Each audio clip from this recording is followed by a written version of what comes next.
My father had always been a big man, prone to heaviness, but work kept him in shape. From his youth through all his following years, he worked for the railroad in Montana. Walking, that's all he did. Striding from one place to another, mile after mile of track. That's why his body always remained moderate in size. Strong arms, powerful legs, and a slightly protruding belly, like some circus strongman.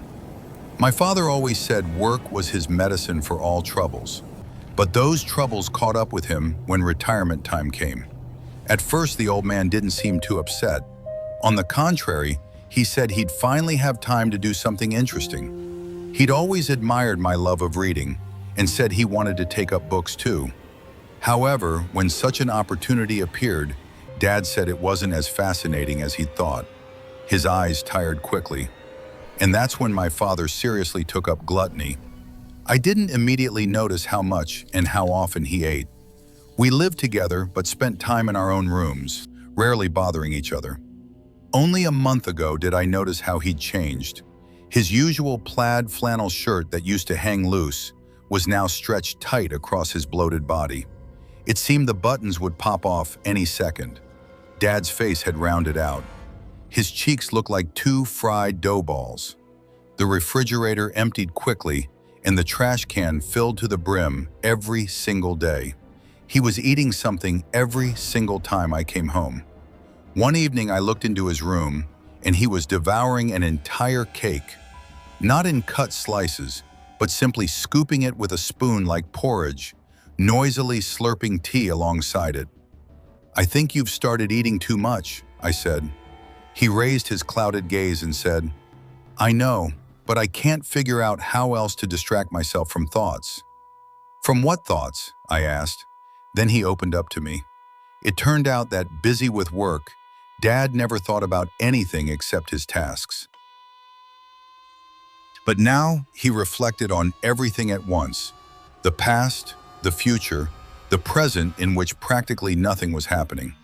Even when Dad simply sat in his chair, staring at the wall, his brain worked at full capacity. "I can't stop thinking," he muttered, almost talking to himself. "I look at the wallpaper, see how the lines intertwine, forming all kinds of patterns, and I think. Why do the lines intertwine exactly this way? Why not differently? What difference does it make what pattern it is? But it could be different. I don't understand why, but my mind won't stop." I didn't understand what he meant. For me, they were just wallpaper, but for him, some kind of spectacle forcing him to think about its endless variations and simultaneously about the futility of his reflections. From upstairs came loud voices. The neighbors had started a fight. Dad immediately began reflecting aloud. "Why are they arguing like that? Why can't they live peacefully?" I was nervous, so I answered rudely, "Dad, there's two of them, and you can't even get along with yourself." Dad replied, "You know, you're right. I can't get along with myself. Something's wrong in my head." It seemed he, eternally immersed in tasks, simply never learned to control his brain during solitude. He'd never had such an opportunity in his entire life. A fly flew into the room. Dad took the fly swatter, waited for the insect to land on the table, and smacked it.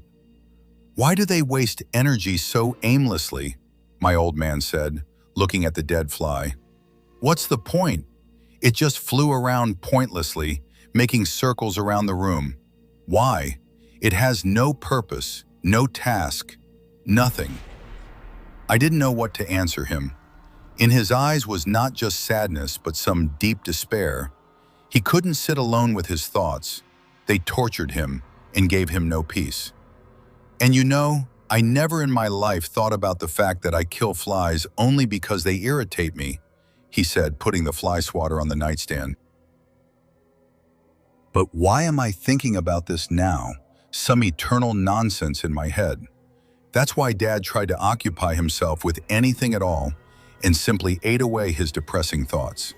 He came from the store dragging huge bags stuffed with food: sausage, cheese, bread, sweet rolls, dumplings, mayonnaise, sour cream, chocolate, canned goods, chips, soda, meat, and more.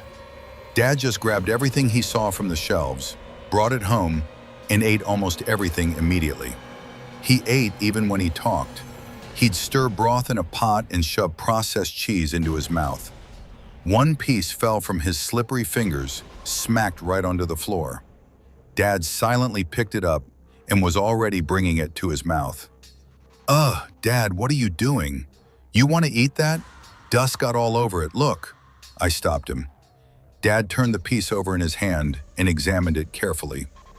"Then it's the dust problem," he answered, and sent the cheese into his mouth without even shaking it off. Something was always bubbling and hissing on the stove until it smoked, and he cooked potatoes by pouring almost half a bottle of oil into the frying pan.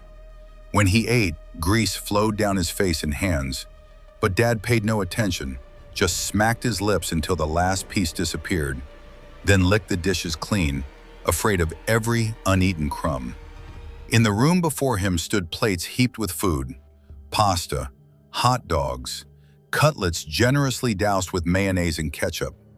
All this he shoved into his mouth, swallowed without properly chewing, and washed down with soda, leaving greasy prints on the bottleneck.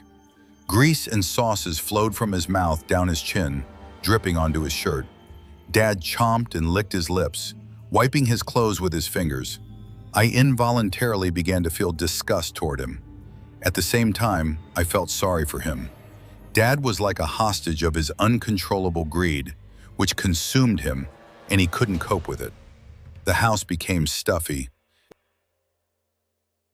It smelled of grease and sourness, and airing it out was impossible. The smells had already soaked into the furniture and walls. Above the stove, ingrained stains appeared on the tiles that couldn't be scrubbed off even with the strongest chemicals. Friends used to come to me, but now I stopped inviting them. I was ashamed of what was happening in my house. Dad grew fatter and fatter. His body swelled. Lately, he increasingly walked around with his bare belly out, and when food dripped onto his hairy stomach, Dad, with a deft finger movement, would flick the drop back into his mouth. Now I couldn't have lunch with him in the same kitchen because this picture made me gag. One day I remembered a childhood taunt and said to Dad, "Dad, you've gotten so fat, just like a passenger train." He replied, "Nobody says that. A train can only be a passenger car." Ah, if only he'd left his trains and kept working instead of spending his entire pension on food. Dad barely moved around the house anymore. He left home only for the store, which was very close by, and all he did was eat. Ate without stopping. Ate until nauseous. Ate until he fell asleep with a chicken bone in his hand, smearing grease across the sofa upholstery and pillowcases. Dad, of course, understood his condition was terrible. He often said, "You can't live like this," but he couldn't stop anymore. I decided to help him.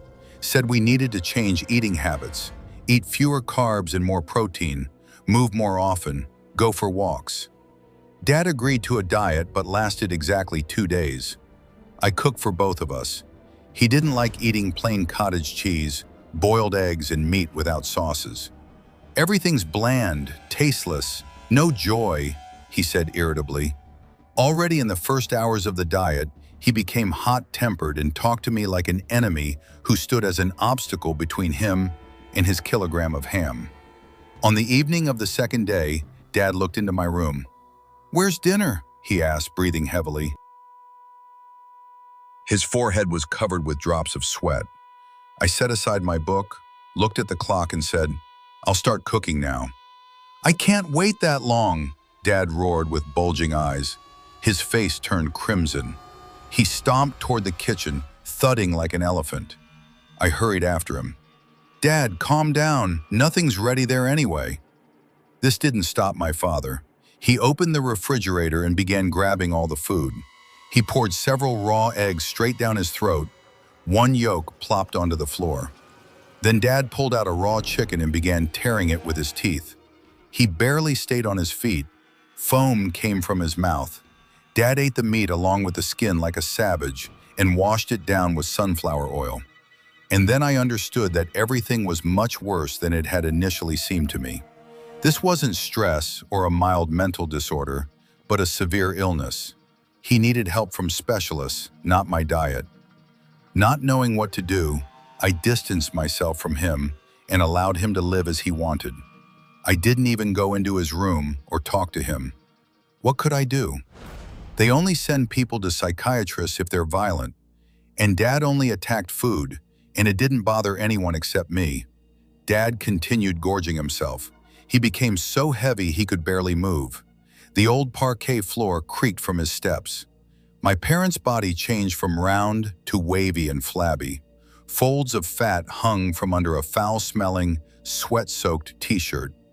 I had to visit several plus-size stores, but even there they joked that it was easier to cut 3 holes in a parachute. In the end, we had to order custom-sewn clothes from a local tailor. Eventually, Dad completely stopped leaving the house and began ordering food delivered straight to the apartment. I was afraid to imagine what would happen when he completely couldn't move. I'd have to care for him and wash that mountain of folds. Ugh, horrible. At night it was impossible to sleep. It seemed the walls shook from his snoring. And Dad didn't want to hear about treatment. "What do you think, I'm crazy or something? Why do I need a clinic?" he'd say. I didn't even notice how I began to hate him for what he was doing to himself and poisoning my life too. This was no longer my father, but some insane, gluttonous monster. The day came when Dad called me for help. He couldn't get up from the sofa by himself. I entered his room. Trash was scattered everywhere. Empty bags, cardboard boxes from burgers and fries, soda bottles. And my dad sprawled on the sofa, unable to make enough effort to push off and stand. He was so bloated with fat that he no longer looked like a person. In narrow slits, you could barely see his eyes. I came closer and saw that on Dad's sides, some kind of hard, cone-shaped growths had appeared. They protruded symmetrically under his t-shirt, 4 on the left side and 4 on the right. "Dad, you definitely need to go to the hospital," I said, extending my hand. "You've developed some kind of tumors." "I'm one big tumor myself," Dad replied, somehow getting to his feet. Strangely, they'd hardly increased in size, just like his arms and legs. Fat deposited on his neck, face, and torso, but his limbs remained virtually the same. Something terrible was happening to him, and he was cracking jokes. This outraged me, and I said, "This isn't funny." Dad swayed, holding my hand. His legs bent slightly under the weight of his torso. He blinked with sad eyes. "Son, will you kill me?" he asked quietly and seriously. "Kill you?" I repeated. "What nonsense! Why would I kill you?" "Because I irritate you. I'm tearful. I just live nearby and irritate you, like an annoying fly." I didn't like that my old man suspected me of such things. "You're not a fly, you're my family, and I'm not a killer. You're quite the pain in the ass, but what can you do?" "Thank you, son," Dad replied and dragged himself to the toilet, leaning his hands on the wall. The sharp bumps on his sides swayed under his t-shirt. Something atypical was happening to him. I'd never seen anything like it. With each day, the growths became more and more noticeable. I was going to call a doctor, but hesitated. I was afraid they'd tell me something not comforting. Dad had turned into something over several months, but he was my only relative. I didn't want to lose him. I delayed too long, and the irreparable happened. One day, returning home, I saw blood on the floor. It was thick and dark, like crushed cherries. A trail of large drops led to Dad's room. "Dad!" Running to him, I stumbled over something and looked down.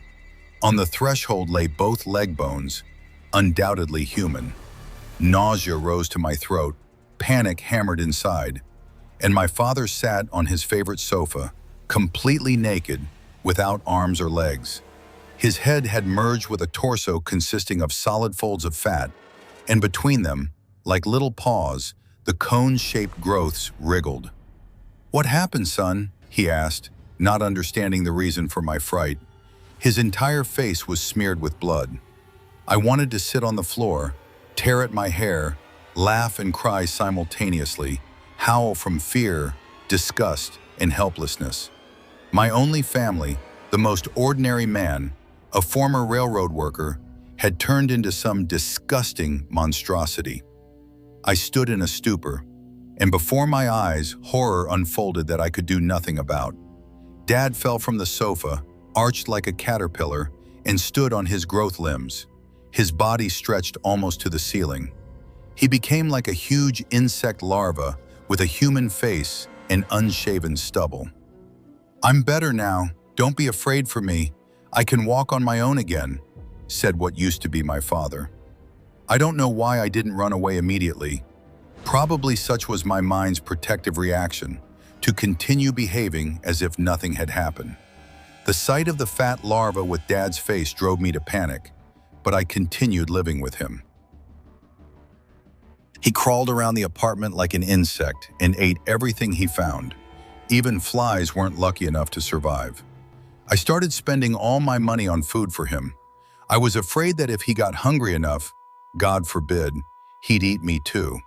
After all, he'd already once tasted human flesh, devoured parts of his own body. Now his bones rotted on the floor among the trash. I didn't dare throw them out, fearing the police would raid us. Our apartment turned into a dump. My room became the only clean place. In it, I locked myself at night and slept anxiously, reacting to every rustle behind the door. Dad didn't care what he ate. The main thing was more. I boiled huge pots of porridge from cheap grain and crackers for him, left them on the stove. Sooner or later he'd get to them, then roll over, lie on the carpet, and snore. Not a person. A lump of fat covered with skin. Not life. An endless nightmare. Almost no money left. Need to run away from here, I thought. Need to tell someone about what happened. Let someone else deal with this hell. A sudden doorbell made me flinch. No one had come to our house for a long time. I hadn't called any couriers. I was afraid they'd see Dad. I wanted the unexpected guest to just leave, but someone on the other side continued ringing and knocking. Dad heard these sounds and rustled trash in his room. I thought it would be bad if he himself crawled out to open the lock, so I left my room, approached the door, and quietly asked, "Who's there?" "Hello," came a cheerful voice. "This is a health inspector. Neighbors are complaining about the smell. Flies are flying from your windows. Please open up." "Sorry, I can't," I replied, nervously rubbing my sweaty palms. "What do you mean you can't?" The person was indignant. "Should I call the police to break down the door?" "Fine, just a moment." I quickly gave in and turned the key in the lock with trembling fingers. Beyond the threshold stood a short young man. He wore a gray uniform with a health department patch, and on his head a white cap with a visor curved at the sides. In his hands he held a thick folder with documents. His gaze seemed cold and distrustful.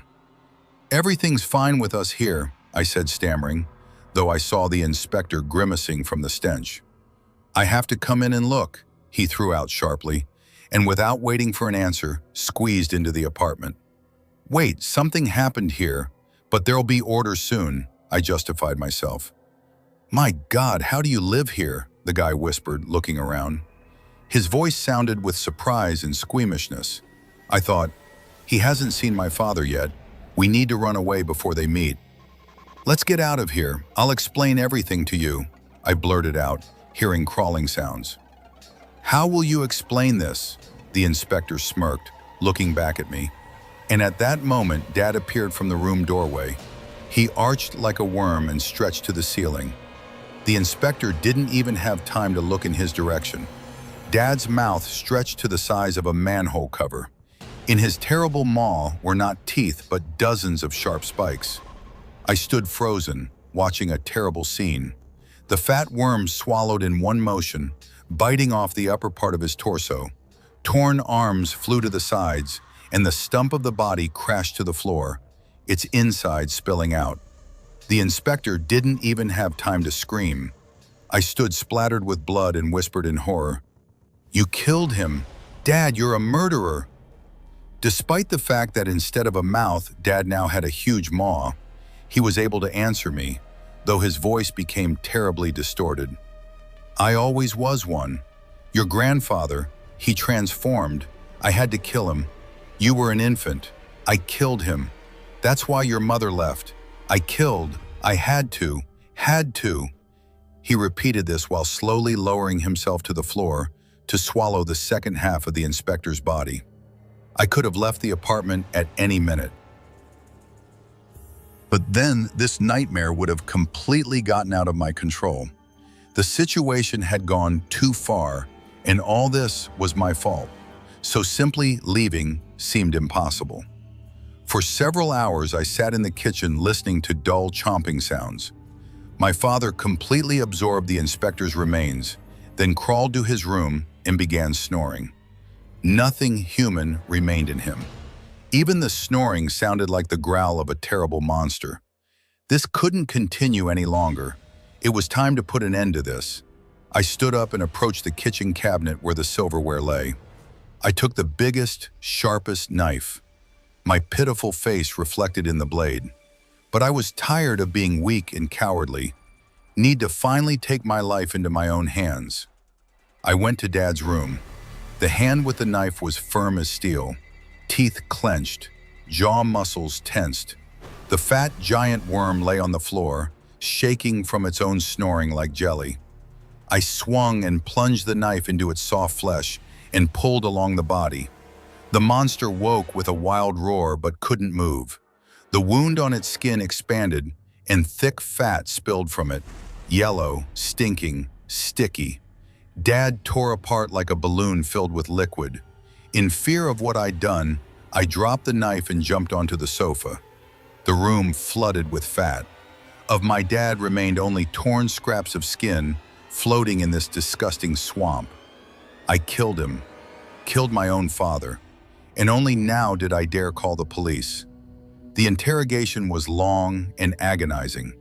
I honestly told what happened and didn't even hope they'd believe me. But the detective said that in the police archive, there was information about a similar case, and it was also connected to my family. Flipping through documents, he asked, "Do you know how they buried your grandfather?"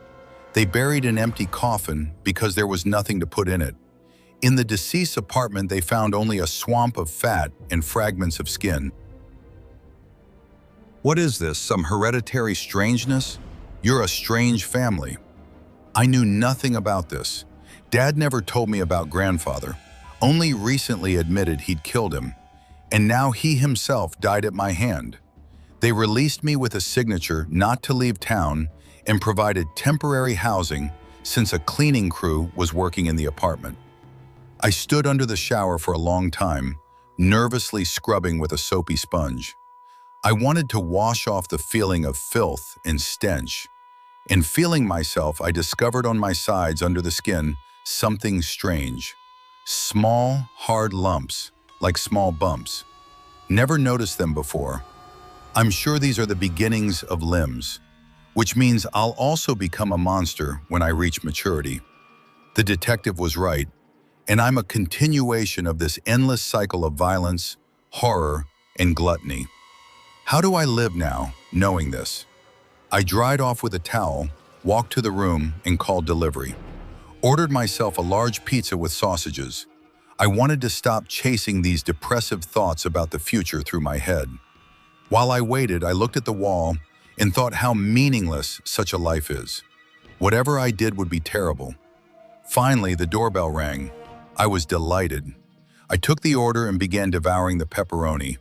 The oppressive thoughts seemed to fall silent. For now.